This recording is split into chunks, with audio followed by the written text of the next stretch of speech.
Bonjour chers auditeurs, soyez les bienvenus à l'Université virtuelle africaine de développement. Le module d'aujourd'hui portera sur la météorisation ou le tympanisme. Donc tout naturellement, je vais vous proposer un plan qui est le suivant. Après une introduction, on fera la définition de la météorisation, puis des symptômes cliniques de la météorisation, le traitement et on finira par un chapitre sur la prévention. Il faut dire que la météorisation a comme synonymie aussi l'indigestion gazeuse ou le tympanisme. C'est une affection fréquente chez les ruminants en embouche, recevant une alimentation constituée de concentrés et qui est très pauvre en fibres grossières. Ou bien, elle peut apparaître chez des animaux qui sont mis en pâturage, qui vont recevoir une alimentation très riche en eau, très riche en protéines, très riche en glucides fermentescibles et qui sont facilement digestes. Donc cela s'observe le plus souvent en début de saison pluvieuse. Donc c'est une fermentation gazeuse avec production de méthane et d'acides gras volatiles dans le rumen. Et ce est provoqué par un défaut d'éruptation qui entraînera une accumulation des gaz dans le rumen. Avant d'entamer ce cours, faisons un rappel sur le rôle des mécanorécepteurs et des chémorécepteurs au niveau de la muqueuse du rumen chez les ruminants. En effet, les ruminants vont manger rapidement afin d'avoir une quantité suffisante de fibres dans la panse. Une fois au repos, ils vont ruminer. Autrement dit, ils vont ramener le bol alimentaire au niveau de la mâchoire pour le mastiquer de façon suffisante et puis le ravaler avec une grande quantité de salive. Eh bien, c'est surtout les mécanorécepteurs de la paroi du rumen qui vont exciter cette muqueuse pour enclencher le mécanisme de la rumination. En plus de l'activité des mécanorécepteurs, il y a l'action des chémorécepteurs qui sont stimulés par les acides gras volatiles issus de la digestion de ces céréales. C'est l'occasion de dire un grand merci à notre cher maître, le professeur Moussa Hassan, qui nous a fait le cours de physiologie. C'est aussi l'occasion de remercier infiniment le directeur de l'école inter-état de sciences et de médecine vétérinaire, le professeur Yala Sekabore, qui fut mon chef de service au moment où j'étais au service de pathologie médicale et anatomie pathologie. Donc après cela, on va faire une définition en disant que la météorisation est le gonflement de l'abdomen par une accumulation anormale de gaz dans la panse de ruminants. Ce phénomène est fréquent chez les ruminants, notamment chez les bovins et chez les ovins en embouche. En effet, les gaz de la fermentation des aliments, notamment le méthane, peut s'accumuler dans la panse par défaut de rumination, par défaut d'éruptation. Eh bien, si l'animal n'arrive pas à éructer, il ne va pas évacuer les gaz issus de la fermentation, en particulier le méthane. Cela va s'accumuler et qu'est-ce qu'on observera? On observera des signes cliniques sous deux formes. Il y a la forme dite la forme gazeuse et il y a la forme dite la forme spumeuse ou la forme mousseuse. Dans la forme gazeuse, c'est surtout du méthane qui s'accumule. Dans la forme spumeuse, c'est surtout de la mousse. La météorisation gazeuse survient quand la bête est incapable d'éructer, entraînant une accumulation de gaz dans le rumen. L'évolution de la forme gazeuse est aiguë. En quelques heures après l'ingestion de l'aliment, en particulier les céréales, cela va se traduire par un gonflement du côté gauche, car le rumen est du côté gauche de l'aliment. Ce rumen, une fois rempli de gaz, va comprimer le diaphragme, puis les poumons, ce qui va entraîner une dyspnée respiratoire. L'animal aura de la peine à respirer. Il va haleter, il va ouvrir, il va dilater les voies respiratoires. Il va essayer de respirer par la bouche. Il aura une dyspnée respiratoire. Il va même balancer tellement il a des difficultés à respirer. Si on ne prend garde, eh bien, l'animal finira par s'asphyxier et il va mourir d'acidose métabolique. Autrement dit, le taux de CO2 dans le sang va s'accumuler et il va mourir étouffé. Il faudrait faire quand même un diagnostic différentiel dans le cadre d'une météorisation gazeuse avec tout ce qui est la présence d'un corps étranger dans l'œsophage, mais aussi une compression du nerf vague.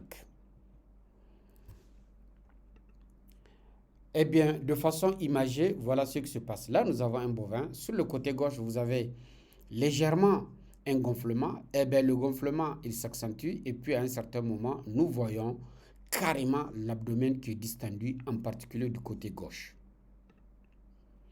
Là, c'est sur le terrain. Nous voyons sur le côté gauche une vache qui est complètement ballonnée. Là aussi, c'est la même chose. C'est au Niger, plus précisément au quartier Losugungu. C'est le bovin de M. Boubacar. Donc, vous voyez au niveau du côté gauche une distension significative de la paroi abdominale qui signe qu'il y a une météorisation. Dans la forme spumeuse, c'est une accumulation de bulles de gaz qui restent emprisonnées dans le rumen. Et dans la forme est une mousse stable à base de protéines solubles. La météorisation spumeuse est plus fréquente chez les bovins de boucherie et survient au parc d'engraissement ou bien dans les pâturages luxuriants en début de saison pluvieuse. Quand vous avez un pâturage qui est très luxuriant, où il y a de la paille qui est très tendre, où il n'y a pas assez de fibres, eh bien, c'est un facteur favorisant une indigestion spumeuse. Les conséquences sont les suivantes. Il y a tout naturellement des pertes économiques dues à la perte des animaux par mortalité. Il y a aussi une perte de production.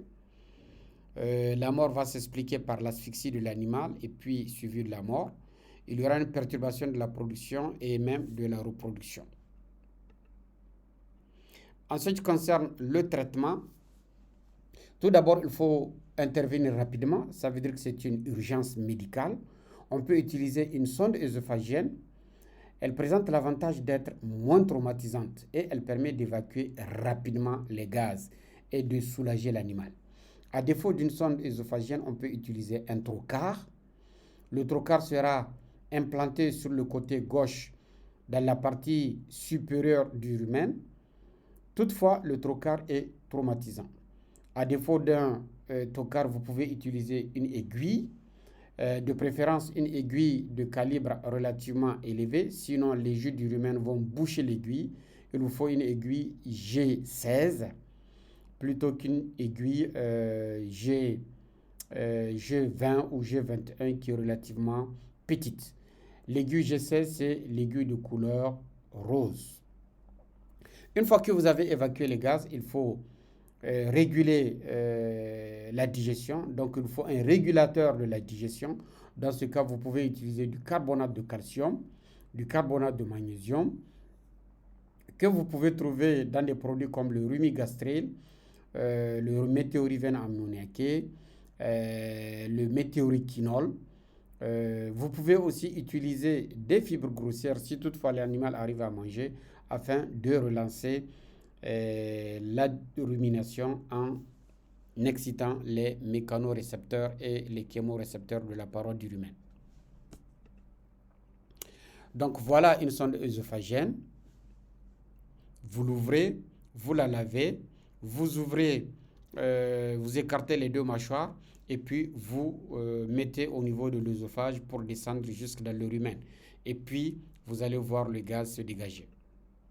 Voilà le trocar, c'est une grosse pointe avec un tuyau. Une fois que vous avez trocardé votre sujet, le tuyau porte 2 trous et vous pouvez mettre une ficelle pour maintenir le trocar sur l'animal. Et vous pouvez administrer votre produit directement dans le rumen en passant par le trocar, comme si vous avez une fistule qu'on utilise dans le cadre de l'étude de la digestibilité. Comme on dit, mieux vaut une once de prévention qu'un livre de traitement. Donc, ce chapitre ou ce module relatif à la prévention est l'aspect le plus important pour les pratiquants.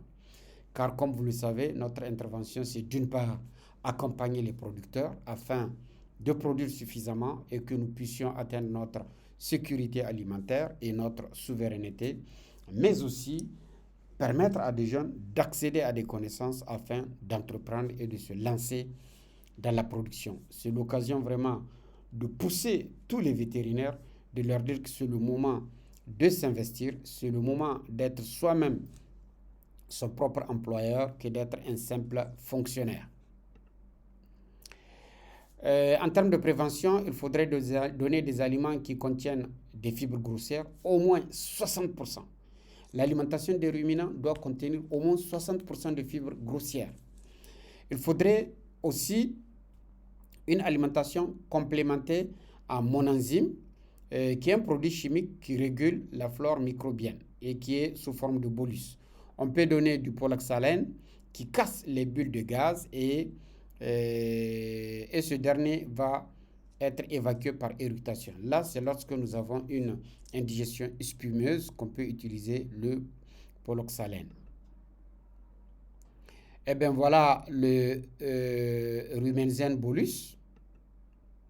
En conclusion, je dirais que il faut surveiller la digestion des animaux, en particulier l'ingestion, la rumination et particulièrement l'éructation. Il faudrait aussi surveiller la nature des aliments qui sont ingérés. Et pour cela, il faut favoriser une alimentation équilibrée, de surcroît une alimentation très riche en fibres grossières. Je répète une fois de plus, les ruminants doivent consommer surtout de l'herbe. Il faut éviter les pâturages pauvres en fibres et riches en protéines, en glucides fermentés cibles, en eau en début des saisons pluvieuses car cela favorise la météorisation. Eh bien, chers collaborateurs, voilà ce que j'ai bien voulu vous présenter dans le cadre de ce module qui présente la météorisation dans sa forme classique et la météorisation dans sa forme spumeuse, qui sont des pathologies qui sont fréquemment rencontrées par les éleveurs et j'ose espérer que vous en ferez un bon usage. Sur ce, je vous remercie et on se donne rendez-vous au prochain module.